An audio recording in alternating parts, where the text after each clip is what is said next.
오직 여호와는 그 성전에 계시니 온 땅은 그 앞에서 잠잠할지니라 하시니라. 하나님은 영이시니 예배하는 자가 영과 진리로 예배할지니라. 아멘.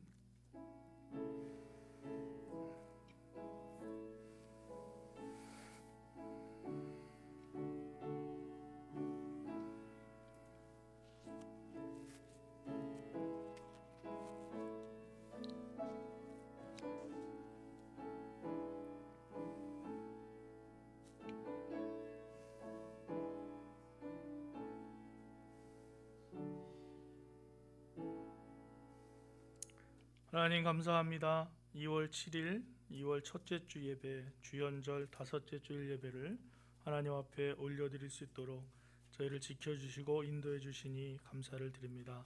거룩한 주일 아침 주님 앞에 모여 예배하는 온 성도들을 주님 축복해 주시고 그들의 마음속에 감사와 기쁨이 충만한 삶이 되도록 인도하여 주시옵소서. 예배당에서 또 영상으로 예배하는 모든 성도들의 삶에 하나님의 놀라운 은혜와 축복이 함께 하셔서 세상을 향해 빛과 소금의 역할을 감당하며 살아가는 그 삶에 하나님께서 응원해 주시고 또 능력으로 베풀어 주시고 함께하여 주시옵소서. 이 자리에 주님의 임재를 기원하며 기도하오니 주여 우리의 예배를 받아주시고 흠양하여 주시옵소서. 예수 그리스도의 이름으로 기도드립니다. 아멘. 다 함께 일어나셔서 찬송가 21장 찬송하시겠습니다.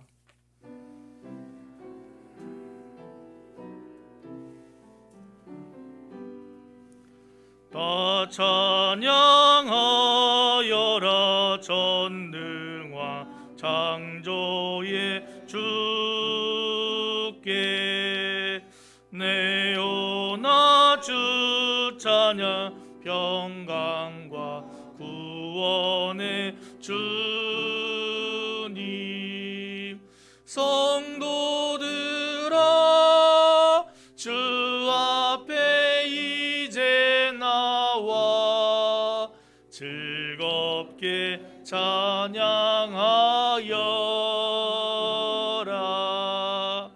다 찬양하여라 놀라운 만유의 주께 포근한 날개 밑 늘 품어 주시는 주님 성도들아 주님의 뜻 안에서 내 소원 다 이루리라 다 찬양하여라 온몸과 마음을 바쳐 이 세상 만물이 주 앞에 다 나와 찬양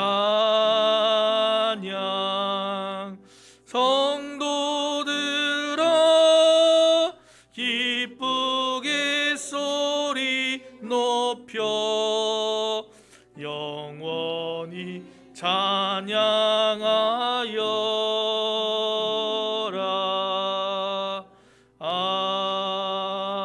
아멘.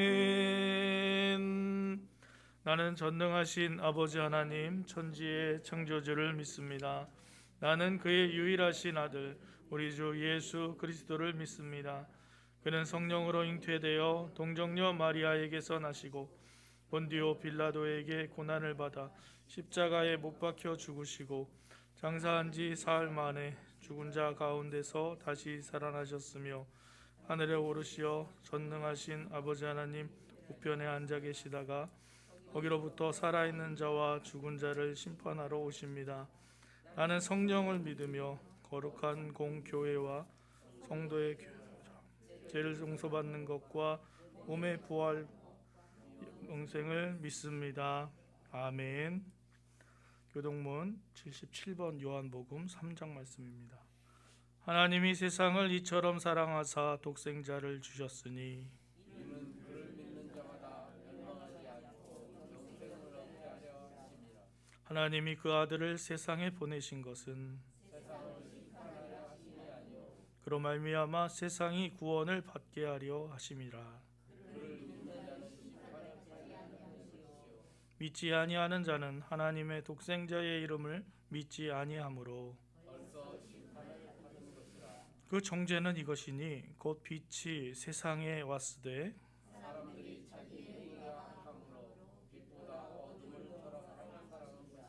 악을 행하는 자마다 빛을 미워하여 빛으로 오지 아니하나니 진리를 따르는 자는 빛으로 오나니 이는 그 행위가 하나님 안에서 행한 것임을 나타내려 함이라 하시니라. 아멘. 자리에 앉으셔서 찬송가 95장 찬송하신 후에 박성규 장로님 기도해 주시겠습니다.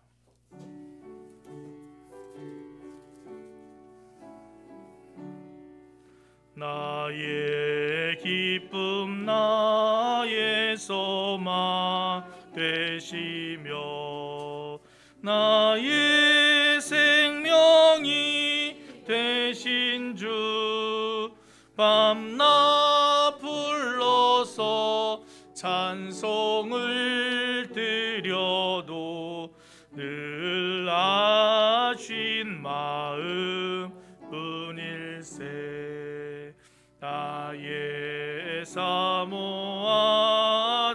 선한 목자는 어느 꽃다운 동산에 양의 무리와 늘 함께 가셔서 기쁨을 함께 하실까. 길도 없이 거친 넓은 들에서 갈 길 못 찾아 애쓰며 이리저리로 헤매는 내 모양 저 원수 조롱하도다.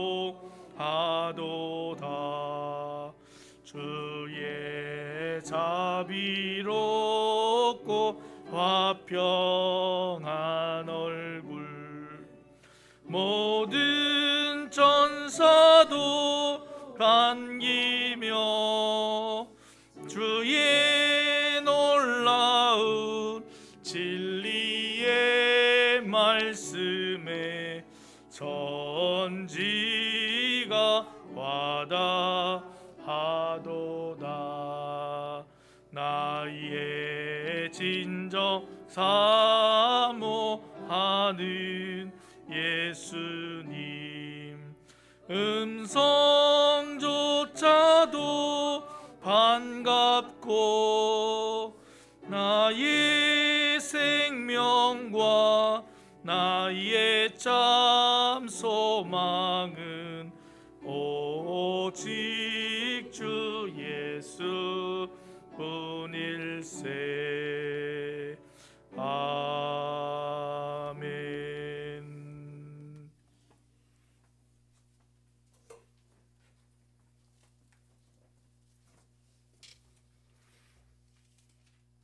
언제나 우리들을 사랑하시고 우리 삶을 인도하시고 돌보시는 하나님께 감사와 찬송과 영광을 드립니다. 연약하고 부족한 저희들을 사랑하셔서 독생자 예수님이 이 땅을 보내시어 십자가의 고난을 통하여 우리들의 죄를 사하여 주시고 우리들을 하나님의 자녀로 삼아 살아가게 하심을 진심으로 감사드립니다. 그러나 우리들 그 사랑을 깨닫지 못하고 하나님의 자녀로 온전히 살지 못하고 세상 사람들과 같이 하나님을 잊고 세상에 매여 세상에 쫓아 살아갈 때가 많이 있음을 고백하오니 우리들의 죄를 용서하여 주시옵소서. 언제나 어디서든지 하나님의 자녀임을 기억하며 하나님의 영광을 가리우는 삶을 살지 않게 하시고 세상을 향해 하나님을 드러내며 빛과 소금이 되어 세상을 밝히고 세상을 변화시키는 삶을 살아가게 하여 주시옵소서. 코로나로 인하여 하나님의 자녀들이 서로 교제를 나누지 못하고 사이 거리두기로 성도 간의 사랑을 나누지 못하고 1년이라는 시간을 지내왔습니다. 하나님께서 이 어리석은 백성들의 죄를 용서하여 주시고 코로나로부터 벗어나 하나님의 사랑 안에 감사하며 살아가게 하여 주시옵소서. 우리의 욕심을 채우기 위해 세상의 물질을 쫓아 무분별한 개발과 하나님이 주신 자연을 훼손하고 하나님의 섭리를 거스르는 어리석음을 용서하여 주시옵소서. 코로나로 인하여 우리들 얼마나 연약한 존재임을 깨닫게 하시고 하나님의 섭리를 거스르지 않고 살아가게 하여 주시옵소서. 코로나의 어려움 속에서도 주의 복음을 전하여야 하나 주의 자녀들이 잘못으로 주의 복음을 전하지 수가 없고 주의 재단이 코로나를 감염시키는 재단으로 낙이 찍히며 복음을 전할 수가 없습니다. 믿는 우리들 서로 각별히 조심하여 코로나를 종식시키는 일에 적극 참여하여 주의 자녀들이 되게 하루속히 끝나 주의 복음을 전할 수 있고 온 성도들이 주의 전에 나와 하나님을 찬양하며 예배드릴 수 있도록 우리에게 은혜를 베풀어 주시옵소서. 이번 주에는 우리나라의 고유 명절 설을 보내야 합니다. 그러나 부모 형제 간의 사랑과 규제를 나누어야 하나 코로나로 인하여 만나지 못하고 서로의 아쉬움만 가지고 지내야 하는 명절이 되었습니다. 우리 믿는 믿음의 자녀들이 만나지 못하더라도 서로 격려하며 서로를 위해 하나님께 기도하며 마음으로 위로하며 살아가게 하여 주시옵소서. 명절을 통하여 더욱 가족 구원을 위해 더욱 기도하는 우리들이 되게 하시고 온 가족이 구원받고 하나님의 자녀로 살아가게 인도하여 주시옵소서. 육체의 연약함으로 힘들어하신 우리 권사님들 계십니다. 하나님께서 늘 함께하여 주셔서 새 힘을 얻고 살아가게 하시고 늘 감사하며 하나님과 동행함을 살게 하여 주시옵소서. 이곳에 주의 재단을 세우고 주님을 섬기며 살아가게 하심을 감사드립니다. 목사님과 온 성도들이 한 마음으로 서로 사랑하며 서로를 위하여 기도하게 하시고 사랑의 공동체가 되어 세상을 향해 주님의 사랑을 전하며 주의 복음 전한 일에 힘쓸 수 있도록 성령의 능력을 우리에게 부어주셔서 이 지역사회의 많은 영혼을 구원하는 주님의 재단으로 만들어가게 하여 주시옵소서. 이 나라의 이 민족을 사랑하시는 하나님, 하나님께서 이 민족을 사랑하셔서 하나님을 알고 하나님을 섬기며 살아가게 하심을 감사합니다. 하나님의 은혜로 나라가 발전하고 물질이 풍부하여 살아가게 하심을 감사합니다. 그러나 세상의 물질이 풍요와 평안함에 빠져 하나님을 섬기는 일에 게을러지고 옛신앙을 잊어버리고 세상의 즐거움에 빠져 하나님을 외면하며 떠나가고 있음을 용서하여 주시옵소서. 이스라엘 민족이 하나님을 떠나고 우상을 섬길 때 하나님의 진노가 임하고 하나님이 떠날 때 어려운 시험과 환난과 전쟁으로 많은 사람이 죽고 포로가 된 후에야 깨닫고 기도했던 것처럼 되지 않게 하나님이여 하나님을 온전히 섬기며 살아가는 이 민족이 되게 하여 주시옵소서. 믿는 우리들 더욱 하나님 섬기는 일에 게으르지 않게 하시고 나라와 민족을 위해 기도하게 하여 주시옵소서. 코로나로 더욱 어렵고 힘든 이 시간을 보내고 있습니다. 이 어려움을 온 백성들이 한마음이 되어 잘 헤쳐나갈 수 있도록 마음을 합하게 하여 주시옵시고 지주자들에게 지혜를 주셔서 잘 감당하게 하여 주셔서 이 코로나가 하루속히 멎어질 수 있도록 주여 은혜 내려 주시옵소서. 오늘 주의 거룩한 날 주의 전에 나오지 못한 우리 성도들 가정에서 영상으로 예배드리고 있습니다. 그곳에서도 하나님이 함께하여 주셔서 그들에게도 하나님의 풍성한 은혜를 내려 주시옵소서.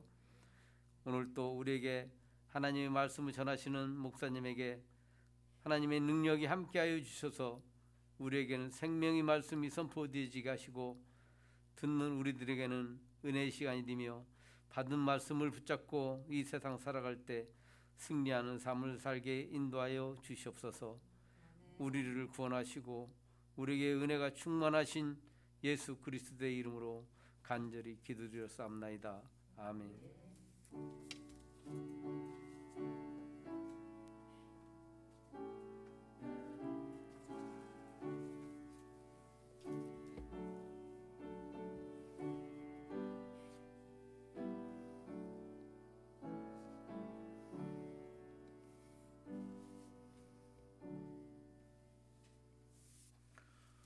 오늘 우리에게 주시는 하나님 말씀은 요한복음 2장 1절에서 11절 말씀입니다. 요한복음 2장 1절에서 11절 말씀 우리 한 절씩 교독하시면서 읽겠습니다.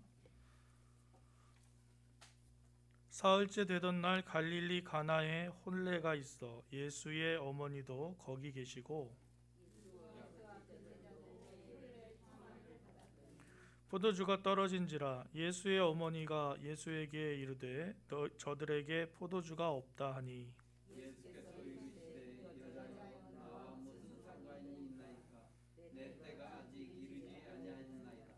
그의 어머니가 하인들에게 이르되 너희에게 무슨 말씀을 하시든지 그대로 하라 하니라. 거기에 유대인의 정렬 예식에 따라 두 대통에 드는 돌 항아리 6이 있었으나 예수께서 그들에게 이르시되 항아리에 물을 채우라 하신즉 아귀까지 채우니 이제는 떠서 연회장에게 각각 주라 하시매 각각 주었더니 연회장은 물로 된 포도주를 맛보고도 어디서 났는지 알지 못하되 물 떠온 하인들은 알더라. 연회장이 신랑을 불러 말하되 사랑하다 먼저 좋은 포도주를 내고 취한 후에 낮은 것을 내거늘 그대는 지금까지 좋은 포도주를 두었도다 하니라. 함께 읽겠습니다. 예수께서 이 첫 표적을 갈릴리 가나에서 행하여 그의 영광을 나타내심에 제자들이 그를 믿으니라. 아멘.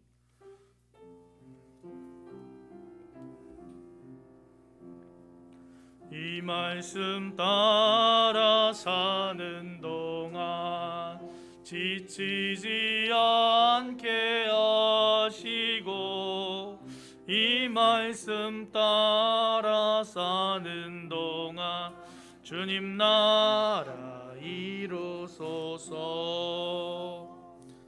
이 말씀 따라 사는 동안 지치지 않게 하시고 이 말씀 따라 사는 동안 주님 나라 이루소서.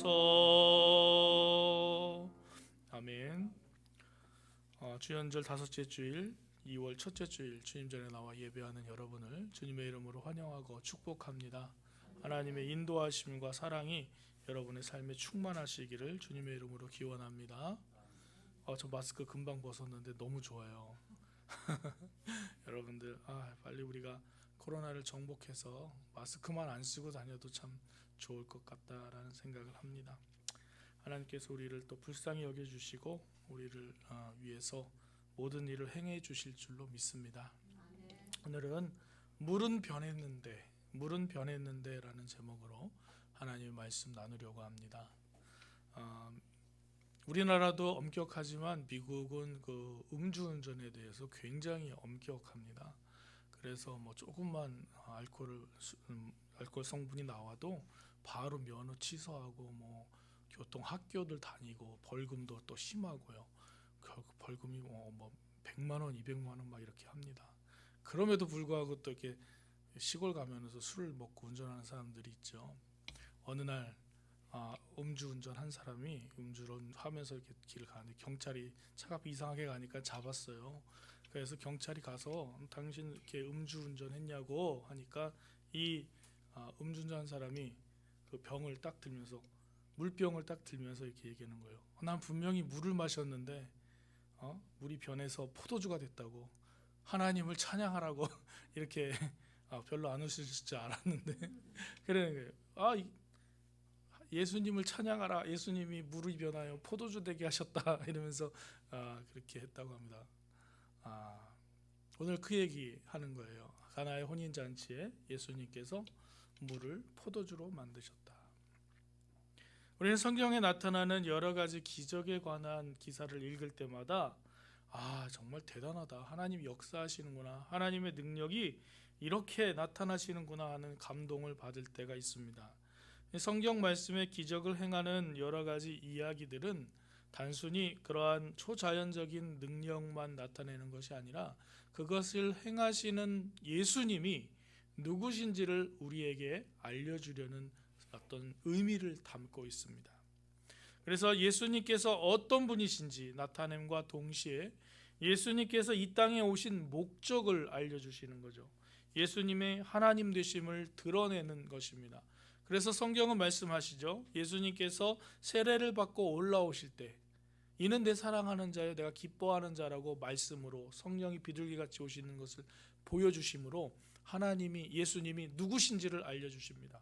또한 예수님께서 시험을 40일 동안 금식하시고 마귀의 시험을 받으시는 이유가 예수님이 굳이 시험 받으실 필요가 없는 분이잖아요. 하나님의 아들이신데 예수님께서 시험을 통해서 그 돌을 떡으로 만들고 또 저기 산 위에서 영광을 위해서 마귀에게 절하고 성전에서 뛰어내리는 이러한 시험을 당하시는 이유, 그리고 그것을 이겨내시는 순간순간 보여주는 그 성경이 담고 있는 메시지를 우리가 잘 읽어야 되는데, 그것은 예수님께서 하나님의 아들이시고, 자꾸 우리가 하나님의 아들 그러니까 하나님, 예수님 이게 다른 것처럼 보이지만 그러니까 이런 거예요. 예수님이 하나님이시고 이렇게 말을 하고 그냥 편하게 얘기할까요?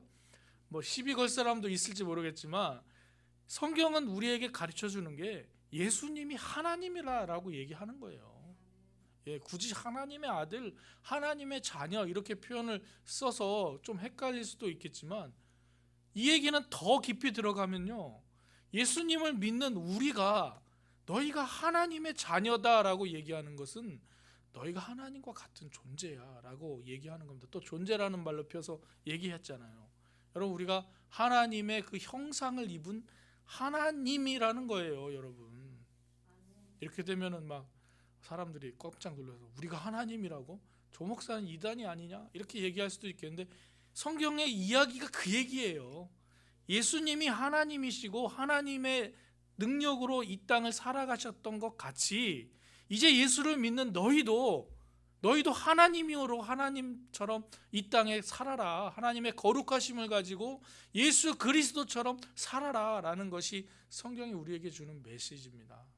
언제까지 우리가 그냥 우리는 연약한 사람, 우리는 부족한 사람, 주님의 도우심과 성령의 도우심이 없으면 살 수 없는 사람, 이건 우리가 사실은 핑계대기 좋잖아요. 핑계대는 거예요. 나는 연약하고요, 힘이 없고요, 능력이 없습니다. 그래서 자꾸 예수님 뒤에 숨는 거지만 성경은 아주 정확하게 우리에게 얘기하는 거예요. 너도 예수님처럼 살아야 돼. 너도 하나님처럼 살아야 돼. 하나님의 거룩하심처럼 거룩해야 돼 라는 것. 그래서 이것을 우리가 살아가려고 몸부림치는 것이 신앙생활입니다. 그래서 우리가 이 땅에서 예수 그리스도의 장성한 분량에 이르기까지 우리가 끊임없이 거룩함을 잇기 위해서 성화의 단계를 걸어가는 이유가 바로 거기에 있습니다. 사랑하는 성도 여러분, 여러분들의 삶 속에서 하나님의 거룩하심과 예수 그리스도의 능력이 나타나는 놀라운 삶이 되시기를 주님의 이름으로 축원합니다. 말처럼 쉽진 않죠. 말처럼 쉽진 않습니다. 이렇게 살아가세요 목사님은? 그렇게 물어보시면 저도 얼굴이 뻘개지고 할 말이 없습니다. 하지만 우리가 믿는 믿음은 이것입니다. 예수님께서 오늘 가나의 혼인잔치에서 놀라운 사건을 보여주십니다. 여기에 담겨있는 말씀을 생각하면서 우리가 우리의 삶에 역사하시는 예수 그리스도의 능력을 어떻게 받아들여야 할까 생각하기를 원합니다. 오늘 이 가나의 혼인잔치의 놀라운 이 사건은 성경에 보면은 오늘 이 땅에서 첫 번째 표적을 보이셨다라고 얘기하셨는데 11절 말씀에 그렇게 있는데요. 첫 번째 표적을 보이신 것은 요한복음에서 쓰여진, 그리고 이 사복음서에서 유일하게 요한복음에만 이 가나의 혼인잔치가 기록되어 있습니다. 이 요한복음의 저자인 사도 요한은 예수님의 처음부터 끝까지 함께했던 제자잖아요. 제일 사랑하는 제자. 여러분 마지막 최후의 만찬 그림 보시면 예수님에게 이렇게 기대어 있는 그 제자가 있어요. 그 제자가 바로 예수님의 사랑을 받은 요한인데, 이 요한은 예수님이 어떤 분인지를 사람들에게 잘 알려주려고 노력했던 사람입니다.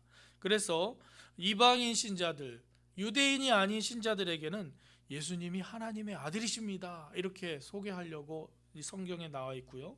유대인 신자들에게는 예수님은 그리스도이십니다 이렇게.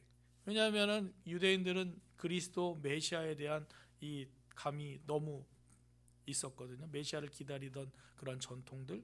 그러나 유대인이 아닌 사람들에게 예수님을 그리스도이십니다, 메시아십니다라고 말씀하면 그게 누군지 잘 몰라요. 그러니까 이방인들에게는 하나님의 아들입니다 이렇게 얘기하면 하나님의 아들? 신의 아들? 이렇게 되니까 예수님을 더 잘 믿게 하는 것이죠.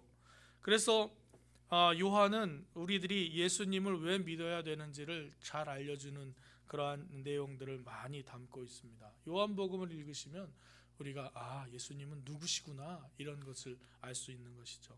오늘 혼인잔치가 열리는 가나, 거기 결혼식을 합니다. 여러분, 가나라고 하니까 사람들이 아프리카에 있는 가나를 생각해요. 축구 잘하는 그 가나.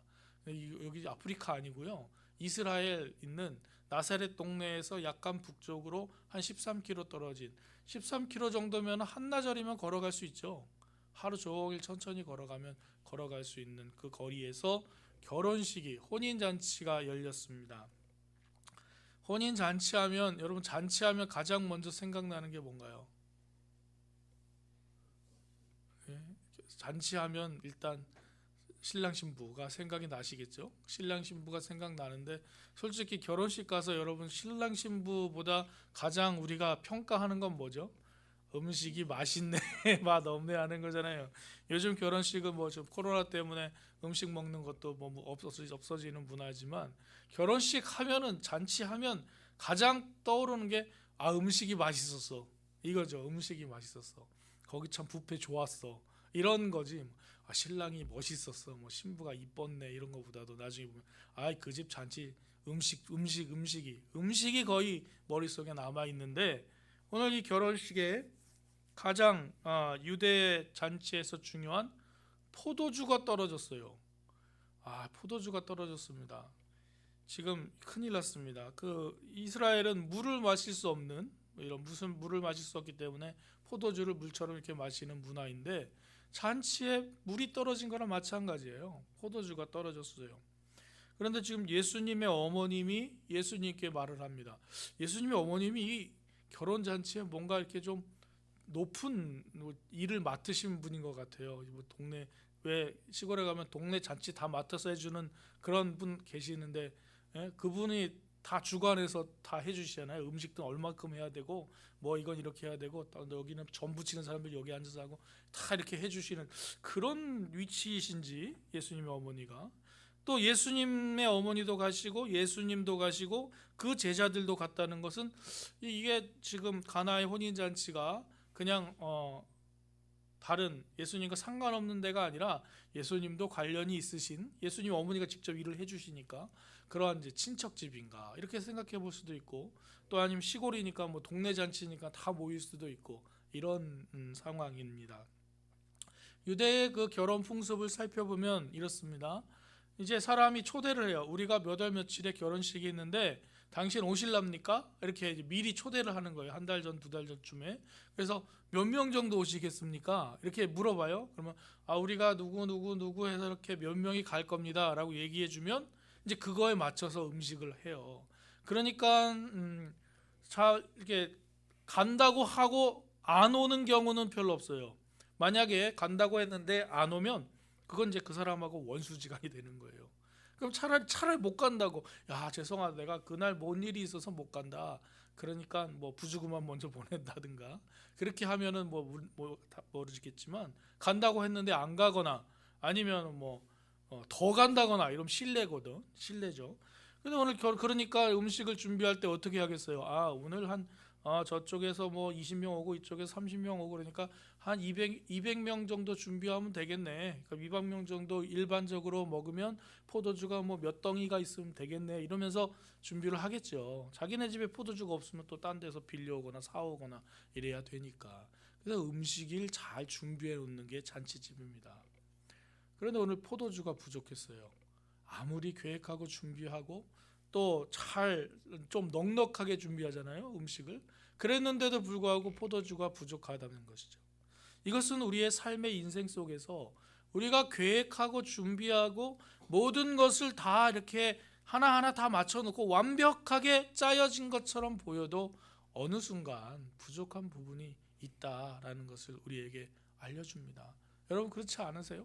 삶이 그냥 내가 계획한 대로 그냥 톱니바퀴 맞춰서 따다다다닥 맞춰서 완벽하게 이렇게 이루어지는 삶이 있다면 사실 그 삶은 또 재미가 없을 수도 있어요.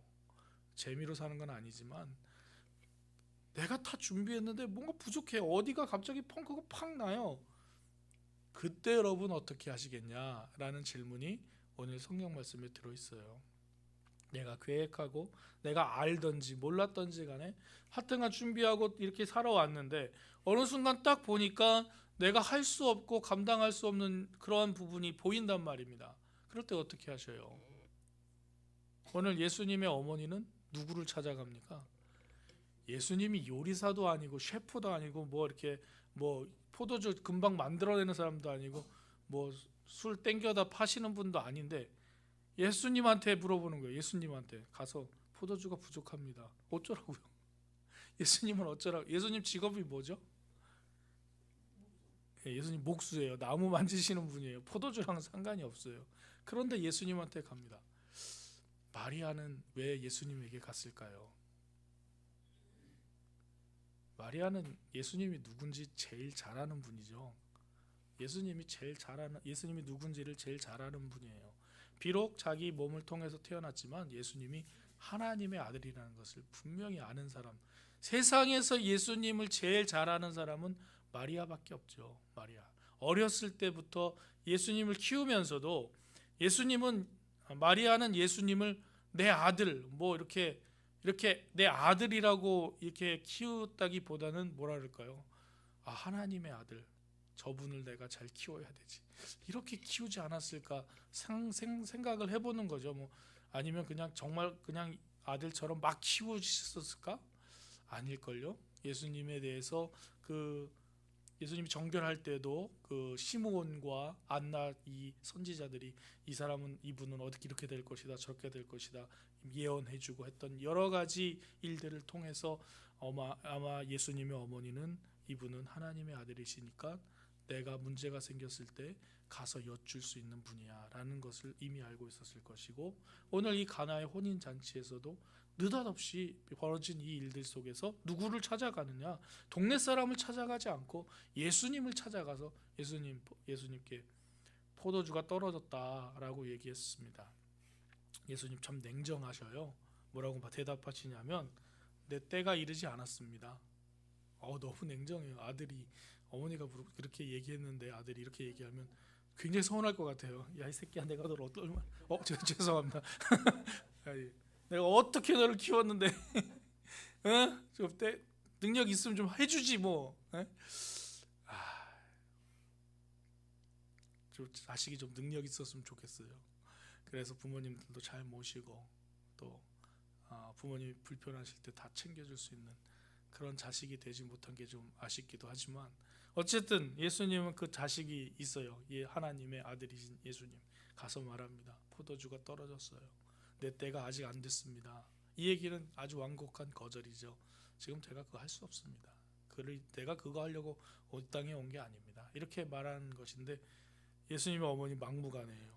예수님하고 더 이상 얘기 안 하고 하인들에게 얘기합니다. 저분이 무슨 일을 시키든지 그대로 하라고. 이거는 해달라고 떼부리는 것보다 더 무서워요. 그냥 저분이 시키는 대로 해. 그리고 그냥 가셔요. 더 얘기를 안 합니다. 예수님이 참 안 된다고 이렇게 얘기해서 못하겠습니다라고 얘기했을 때 그쪽이 받아들여야 되는데 그냥 가셔요. 마리아 그냥 갑니다. 여러분 사실 이런 모습이 참 저는 성경에서 보여주는 모습이 이렇게 그냥 넘어갈 부분은 아니라고 생각합니다. 여러분, 하나님께 기도할 때, 예수님께 기도할 때 어떻게 기도하세요? 하나님 도와주십시오. 하나님, 예수님 이것 좀 도와주십시오라고 기도를 해요. 그 제가 기도하다가 스스로 설득이 되죠. 아, 내가 이거 못했는데 이거 도와달라 그러면 이게 뭐 되겠어? 아니면 내가 하나님 앞에 이렇게 해드리질 못했는데 맨날 달래기만 하면 안 되겠지? 아유, 이거 뭐 그냥 안 되겠지 하면서 내가 나를 설득시켜서 기도하다가 그냥 지쳐버릴 때가 있어요. 예수님의 어머니는 그렇게 안 했단 말이죠. 도와주십시오. 저분이 시키는 대로 해라 하고 그냥 가버리는 거죠. 수로보니게 여인이 아이가 그 병에 걸렸을 때 예수님에게로 찾아옵니다. 수로보니게 여인은 이방 여인이에요. 이방 여인인 유대인 남자 예수님에게 가서 우리 딸을 고쳐주십시오. 그러니까 예수님이 정말 심각하게 얘기합니다. 야, 먹을 거를 개한테 던져주는 경우는 없어. 그건 뭔 얘기입니까? 너는 이방인 개 같은 존재, 내가 우리 자녀들을 먹일 것도 없는데 그렇게 한다? 이렇게 얘기하니까 이 여인이 뭐라고 얘기하냐면 그래도 또 부스러기가 땅에 떨어지면 개들이 먹지 않습니까? 이 얘기는 이거예요. 주님, 저는 그래요. 이방인, 저는 개같이 낮은 영혼입니다. 하지만 주님 은혜를 베풀어 주실 수 있지 않습니까? 살려주십시오. 살려주십시오. 이렇게 매달리는 여인한테 예수님이 네 믿음이 크다. 내 딸이 고침을 받았다라고 말씀하시는 것을 봅니다. 오늘 예수님께서 어머니의 그 말, 저분이 시키는 대로 하십시오 하고 그냥 가버렸어요. 하인들은 이제 누굴 쳐다볼까요? 예수님만 쳐다봅니다. 하인들은 예수님만 쳐다봐요. 예수님이 뭐 하라는 대로 했으니까. 그러니까 예수님은 어머니를 봐서도지만 하인들이 자기를 멀뚱멀뚱 쳐다보고 있는 상황에서 뭔가 시켜야 될 거 아니에요. 저기 물덩이 물 항아리에 물을 끝까지 아귀까지 가득 채우십시오. 그렇게 얘기합니다. 하인들의 그 반응은 어떠냐면요, 시키면 시키는 대로 하는 순종하는 마음입니다. 여러분, 저 하인을 비하하려는 게 아니라 요즘은 뭐 하인도 없죠. 다 이렇게 민주주의 사회에서는 뭐 계급이 없지만 시키는 대로 한다는 것은 순종할 자세가 돼 있다는 것입니다. 여러분에게 말씀을 제가 드릴게요. 여러분 여기 항아리 갖고 오셔가지고 항아리에 물을 이만큼씩 담으십시오. 그러면 목사님 항아리를 뭐 한뒤 갖다가 둔대요. 여기 물 틀면 나오는데 손 씻으려고요? 여기 물 틀면 나오죠. 생수요? 사다 먹으면 되는데 뭘 거기 물 어쩌려고요? 뭐 물 받으려고요? 비가 안 오나요? 빗물 받으려고요? 이렇게 여러분 생각이 더 많으시죠? 여기 계신 분들이 한마디씩만 하면 저 한마디보다 더 많은 말들을 하겠지만 내가 살아봤는데 목사님 그거 그렇게 하는 거 아닙니다. 예. 할 말 없죠. 그렇게 되는데 오늘 하인들의 마음은 어때요? 물 항아리에 물을 채우십시오. 근데 그 물 항아리가 먹는 물 담는 항아리가 아니란 말이에요. 만일 먹는 물 담는 항아리라면 그래 뭐 그럴 수 있겠지, 뭐 어떻게 포도주를 만드시려나 시럽을 갖다 부으시려나 물 따르면 되겠는데, 그 항아리는 정결 예식을 베푸는 항아리인데 정결 예식 중에 뭐냐면 발을 씻는 물을 담는 항아리예요. 왜 발을 씻느냐? 이스라엘은 신발이 어떤 걸 것 같으세요, 여러분? 샌들 신고 다니는 거예요. 쉽게 말해서 샌들 신고 다니면 발에 어떻게 해요? 흙, 먼지, 뭐 별 더러운 것들이 다 묻지요. 그러면은 잔치하러 갈 때 이스라엘의 잔치는 뭐 우리처럼 의자에 앉는 게 아니라 다 이렇게 누워가지고 옆으로 이렇게 상이 이렇게 차려있으면 다 이렇게 누워서 먹는 분위기예요. 이렇게. 그래서 여러분 그 최후의 만찬도 그 요한이 이렇게 누워 있는 게 이게 건방지다 이게 아니라 사람들이 대부분 이렇게 누워서 이렇게 먹어요. 누워서. 나중에 그림을 한번 보여드릴게요. 그 1세기 사람들이 파티할 때 어떻게 먹었는지.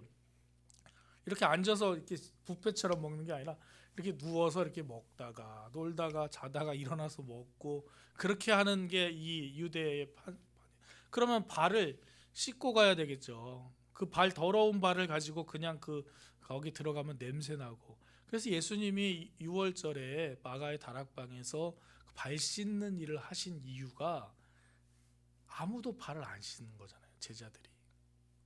그 잔치인데 6월절 절기를 지키는데 밥을 먹어야 되는데 더러운 냄새가 거기 가득하니까 결국 누가 닦아줘요? 예수님이 일어나서 닦아주시는. 그래서 그 발을 닦는 물을 담는 항아리가 쭉 있었단 말이에요. 거기다가 아귀까지 물을 채워라 하니까 하인들이 물을 가득 채웁니다. 사실 뭐 항아리가 크면 한 200명 정도 먹으려면 큰 항아리 2개면 되지 않느냐 이렇게 생각할 수도 있죠. 그런데 한 6개 항아리가 있는데 다 채우라면은 하인들은 순종하는 마음이니까 다 채워요. 근데 여러분 마음은 어때요?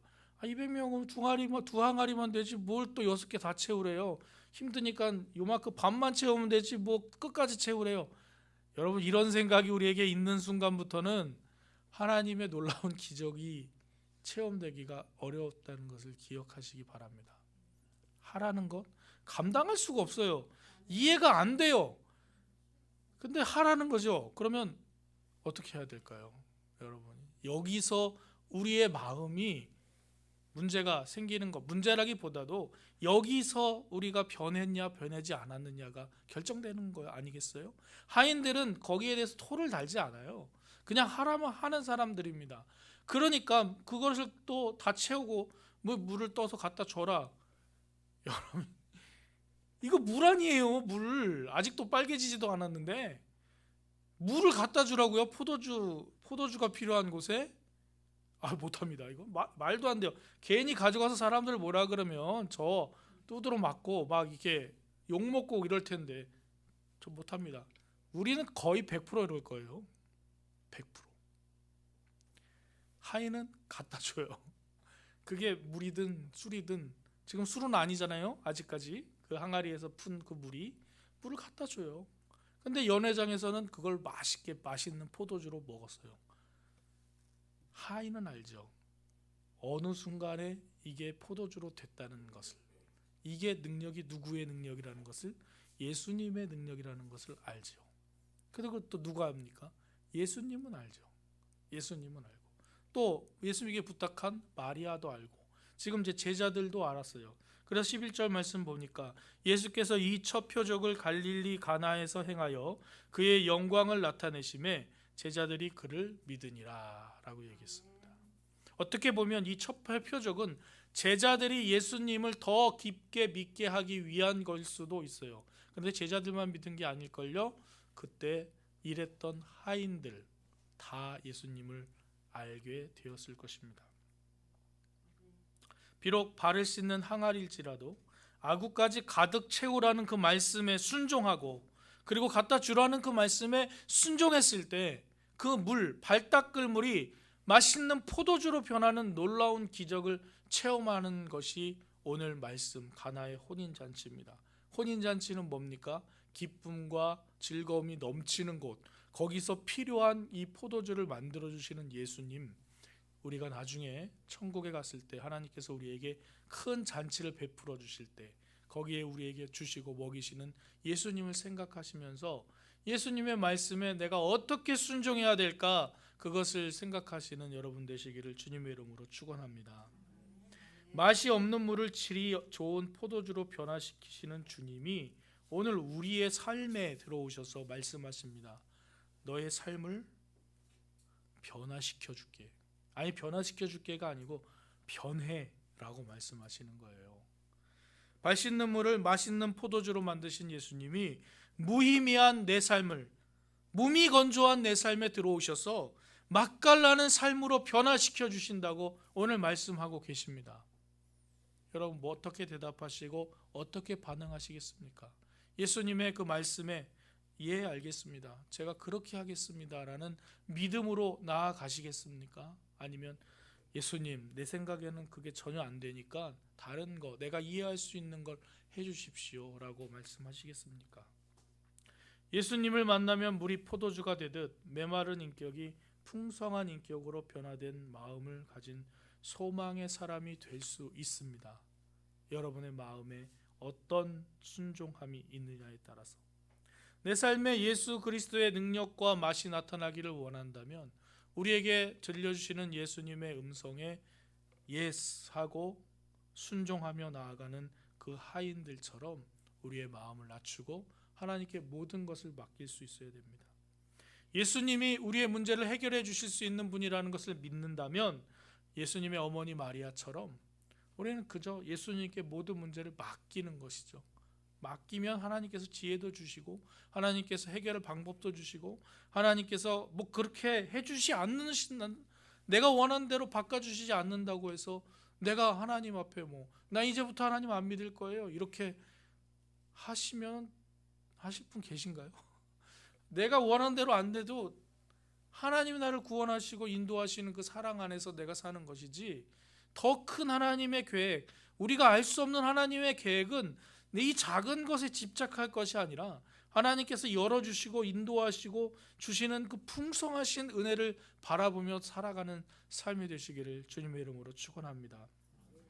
이 기적으로 잔치집에 찾아온 모든 사람들이 신비한 기쁨을 맛보았습니다. 맛있는 포도주도 먹었고 또 그 잔치가 더 기쁨이 충만해졌습니다. 사람들이 얘기합니다.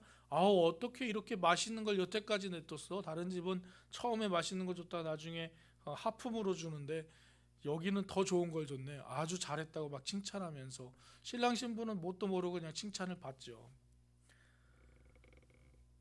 오늘 주님은 나에게 오셔서 물로 질이 좋은 포도주를 만드시는 상식을 초월하시는 능력을 베풀어 주실 것입니다. 그리고 우리의 삶을 그렇게 변화시키기를 요구하고 계십니다. 그러니 우리의 삶은 어떻게 살아가야 할지 한번 곰곰이 생각해 보십시오. 우리의 삶에 예수 그리스도께서 변해 주시는 놀라운 맛있는 삶을 살기를 원하신다면 하나님께서 우리에게 나타나시고 예수님께서 우리에게 말씀하실 때에 아멘, 예, 그렇게 하겠습니다 하고 순종하는 마음으로 주님 앞에 서셔서 예수님께서 변화시켜 주시는 놀라운 그 은총을 받아 누리시는 여러분 되시기를 주님의 이름으로 축원합니다. 기도하겠습니다. 살아 역사하신 하나님 감사합니다. 오늘 가나의 혼인잔치에서 예수님께서 보여주신 놀라운 기적, 물이 변하여 포도주 되는 역사를 봅니다. 물은 변했는데 예수님을 알고 예수님을 믿는다고 하는 우리는 여전히 변하지 못하고 하나님 앞에 오늘도 오늘처럼 어제처럼 그렇게 살아가고 있음을 고백합니다. 하나님, 우리의 삶에 함께 하시고 예수님의 능력이 우리에게 임하셔서 변하라라고 명령하실 그때에 순종하며 주님 말씀에 무릎 꿇고 주님 말씀대로 행하여 하나님께서 우리에게 베푸실 놀라운 풍성한 은혜를 맛보며 사는 저희들 될 수 있도록 인도하여 주시옵소서. 우리 성도님들의 마음에 주님 성령으로 감동 주셔서 예수님의 그 명령을 기쁨으로 받아들이며 순종하여 정말 물이 변하여 포도주 되는 역사가 그들의 삶에 나타나 주님을 찬양하고 기뻐하는 삶 될 수 있도록 은혜 베풀어 주시옵소서. 예수 그리스도의 이름으로 기도드립니다. 아멘. 찬송가 213장 부르시면서 준비하신 헌금하시겠습니다.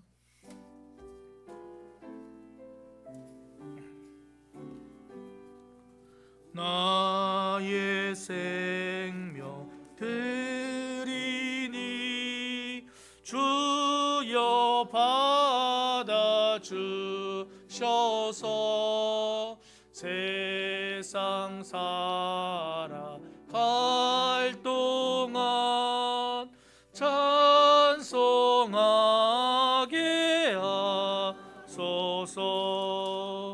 나의 보화 드리니 주여 받아 주셔서 하늘나라 위하여 주 뜻대로 쓰소서. 아멘. 사랑과 은혜가 풍성하신 하나님 감사합니다. 주님 전에 나와 예배할 수 있도록 우리에게 생명 주시고 건강 주심을 감사드립니다. 하나님 앞에 나와 예배 드릴 때에 세상에서 귀히 쓰이는 물질을 주님께 감사함으로 드리게 하신 은혜도 감사합니다. 하나님의 우리의 주인이심을 고백하며 10의 1조를 드립니다. 또 아버지 하나님 감사의 제목을 감사를 깨닫고 기뻐함으로 드립니다. 아버지 하나님 주정헌금과 주일헌금 또 선교헌금으로 하나님 앞에 드립니다. 하나님, 이 모든 것을 주님께 드릴 때 기쁨으로 감사함으로 자원하는 마음으로 드리게 하셨사오니 주여 우리의 가정과 우리의 삶에 축복하셔서 늘 감사와 기쁨이 넘치는 삶이 되도록 인도하여 주시옵소서. 아버지, 상황은 변하지 않고 또 우리의 바라보는 일들이 변하지 않을지라도 살아계신 하나님께서 역사하심으로 우리에게 생명 주시고 감사와 기쁨으로 살게 하시오니 우리가 날마다 하나님 앞에 설 때에 감사와 기뻐하며 살아갈 수 있는 복된 삶이 되게 하시고 그것을 결정하며 살아가게 인도하여 주시옵소서. 이 물질이 쓰이는 곳마다 주의 귀한 역사가 나타나요 생명을 살리고 또 주의 나라가 확장되는 복된 일에 사용될 수 있도록 주님 흠양하여 주시옵소서. 예수님의 이름으로 감사하며 기도드립니다. 아멘.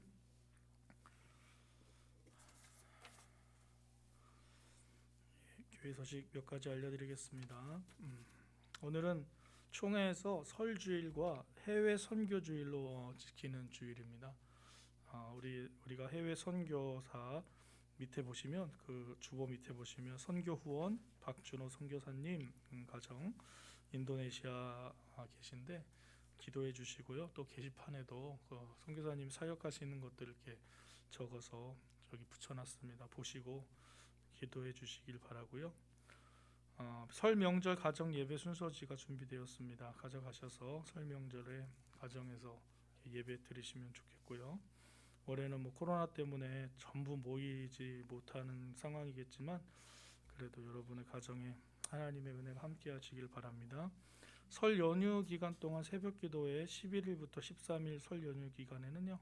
새벽 기도는 개인적으로 드리시고요. 그 수요일까지는 수요 예배를 교회에서 예배로 드리겠습니다. 1월 성경 완독자 여러분 감사하고요. 여기 권영란 집사님, 김영경 권사님, 박봉수 한수 집사님, 박성규 장로님, 이유연 권사님, 이인순 권사님, 이현미 집사님, 양혜선 사모님 성경 일독 완독하셨는데 2월에도 성경을 또 읽으셔서 성경 읽는 것도 중요하지만요. 그 속에서 나에게 주시는 말씀이 뭔가를 이렇게 자꾸 들으시려고 애쓰셔야 되겠고요. 이제 위기는 다 지나갔습니다.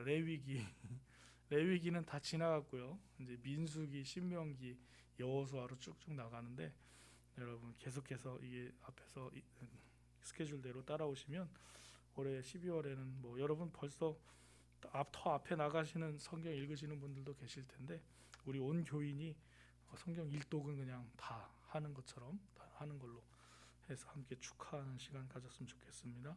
다음 주 주일 예배와 봉사위원들 기억해 주시고요.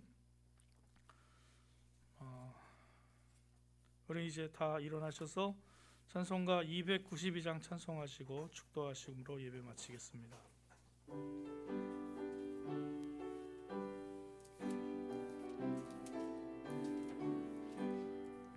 주 없이 살 수 없네 죄인의 구주여 그 귀한 보배 피로 날 구속하소서 구주의 사랑으로 흘리신 보혈이 내 소망 나의 위로 내 영광 됩니다. 주 없이 살 수 없네 나 혼자 못 서리 힘없고 부족하며 지혜도 없도다 내 주는 나의 생명 또 나의 힘이라 주님을 의지하여 지혜를 얻으리 주 없이 살 수 없네 내 주는 아신다 내 영의 깊은 간구 마음의 소원을 주밖에 나의 마음 네 알아주리요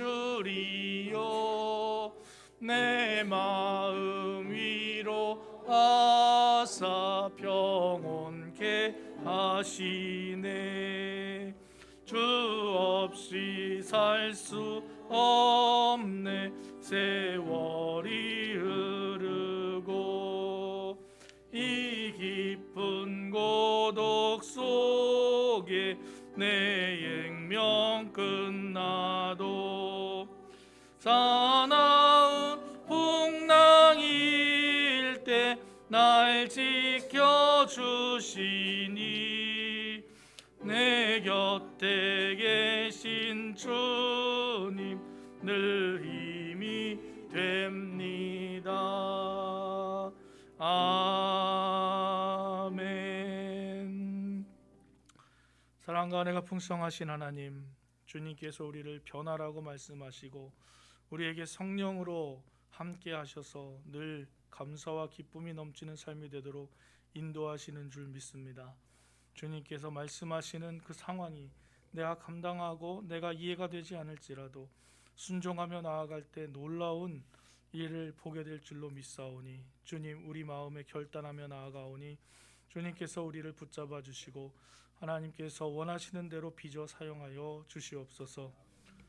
지금은 우리 주 예수 그리스도의 은혜와 하나님 아버지의 무한하신 사랑하심과 성령님의 감동하시고 교통하시는 역사하심이 물이 변하여 포도주 되는 놀라운 기적을 통하여 하나님이신 예수님을 바라보는 우리의 마음에 우리도 주님께서 명령하시면 그렇게 변하고 주님 뜻대로 살기로 다짐하는 사랑하는 예배하는 모든 성도들과 그 가정과 일터와 가족들 위해 그리가 계획하고 준비하고 꿈꾸는 그 일들과 이 나라와 이 민족 북녘에 있는 동포들과 세계에서 복음을 전하시는 선교사님과 그 가정과 사역 위에 지금부터 영원토록 함께 하시기를 간절히 축원하옵나이다. 아멘.